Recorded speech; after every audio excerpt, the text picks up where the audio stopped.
Non, je crois que notre pays a montré une fois de plus sa maturité et le fait que démocratie et développement vont de pair. Et il est absolument indispensable, nous l'avons prouvé à une époque où la situation était terrible. Je crois que le peuple béninois, je reviens d'Addis Abeba, et les gens sont très fiers de ce que nous avons fait. Quand on compare à toutes les élections qui ont eu lieu, on sait que ce peuple est un peuple mûr, un peuple patient. Nous ne faisons pas des envolées, tout ça, mais quand le moment est venu, nous savons faire notre travail. Et il y a de quoi être vraiment fier de ce peuple-là. Je suis fier également de ce qu'a dit le président parce que le plus dur commence maintenant.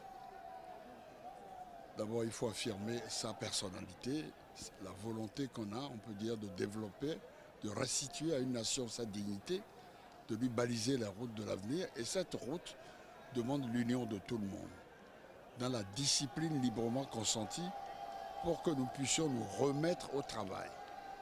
Et c'est vrai que nous sommes un pilier important de la CEDEAO. C'est ça, parce que nous sommes un pont entre le Nigeria de 180 millions d'habitants, le Ghana de 25 à travers le Togo, et nous sommes, on peut dire, l'exutoire du Niger, du Burkina Faso et du Mali.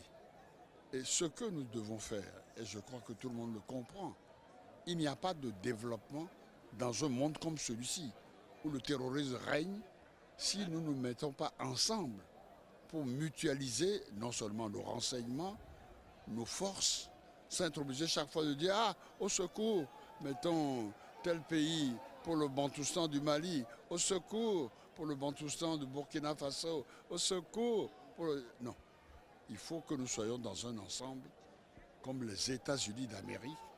Quand ils sont attaqués, on ne dit pas la Pennsylvanie, on ne dit pas la... C'est tout le monde qui est là. Monsieur le Président, vous avez fait de la lutte contre la corruption votre combat, il en fait son combat. Est-ce que vous pensez qu'il va réussir là où, il faut l'avouer, on a eu des difficultés souvent? Vous posez une question fondamentale. Parce que vous voyez les scandales dont on parle à Panama et tout. Si le peuple n'a pas le sentiment que vous participez et que nous sommes dans l'égalité, c'est la démocratie, c'est ça. Alors moi je crois que, d'abord c'est ma formation d'inspecteur des finances, et je crois également que si vous tombez dans la corruption, vous devenez faible. On peut vous manipuler. Dans le commerce international, tous les pays ont des organismes publics. En France, c'est la COFAS, en Allemagne, Hermès, aux États-Unis, Exim Bank. C'est eux qui veulent gagner des marchés. Mais si vous tombez dans le cercle de la corruption, vous êtes perdu.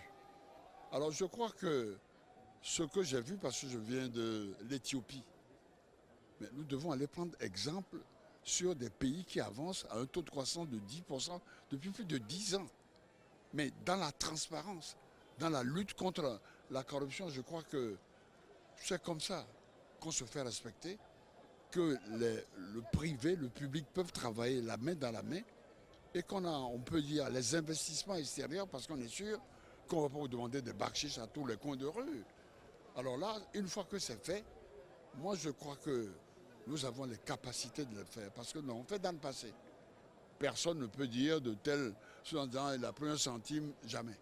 À ce moment-là, on te respecte. Et le peuple te fait confiance. Alors ce qui me fait plaisir, moi, c'est quoi? J'ai un de vos confrères qui est parti à Banikwara et il m'a dit, bon, j'ai vu un vieux paysan qui m'a dit, mais comment se porte le président des paysans? Il dit, c'est qui? Il dit, tu vis dans ce pays? Tu ne sais pas que c'est Soglo que nous appelons le président des paysans? Parce que nous les avons tous les ans, c'est vrai, les meilleurs d'entre eux, parce que c'est eux qui nous permettent d'avoir des salaires et tout ça.